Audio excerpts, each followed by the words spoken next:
வணக்கம் நேயர்களே, இன்னைக்கு நீங்கள் பார்க்க போகிறது நாட்டு வைத்தியத்தில் நம்ம உடம்புல உள்ள ஹீட்டை குறைக்கிறதுக்கும் நம்ம கிட்னியில் உள்ள கல்லை கரைக்கிறதுக்கும் ஒரு அருமையான வைத்தியத்தை சொல்ல போகிறேன். அதுக்கு தேவையான பொருள் வெறும் தண்ணியும் வெல்லமும் தான், வேறு எதுவுமே இல்லை. வெல்லம் இப்போ பார்க்க போகலாமா? இப்போ அடுப்பை பற்ற வைக்கிறேன். இப்போ ஒரு ஆள் குடிக்கிறது அப்படின்னா ஒரு கிளாஸு தண்ணி ஊற்றினா போதும்.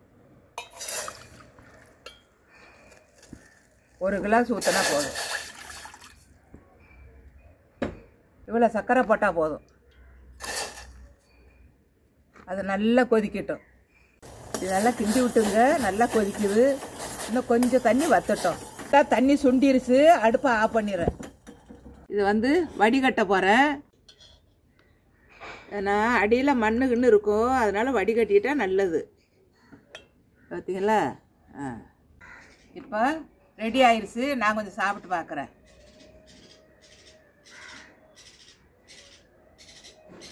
இந்த மாதிரிக்கே காப்பி குடிக்கிற மாதிரி வெதுன்னு இருக்கக்குள்ள தான் குடிக்கணும்.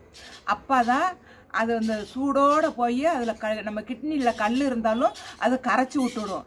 இது மாதிரி ஒரு 3 நாளைக்கு சாப்பிடுங்க. இந்த வகுத்தில் உள்ள அந்த அடிவகுத்தில் இருக்கிற ஹீட்டை பூரா இறக்கி விட்டுடும். நல்ல கிட்னி நல்லா ஃப்ரீயாக இருக்கும். இன்றைக்கி நீங்கள் பார்த்தது கிராமத்து நாட்டு வைத்தியத்தில் நம்ம கிட்னியில் உள்ள கல் கரைக்கிறதுக்கு, உடம்புல உள்ள ஹீட்டை குறைக்கிறதுக்கு ஒரு அருமையான வைத்தியம் சொல்லியிருக்கிறேன். ரொம்ப சிம்பிள் தான், நம்ம சாப்பிட்ற பொருள் தான்.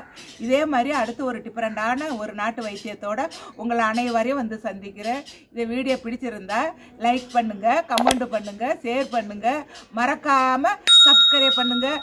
நன்றி, வணக்கம்.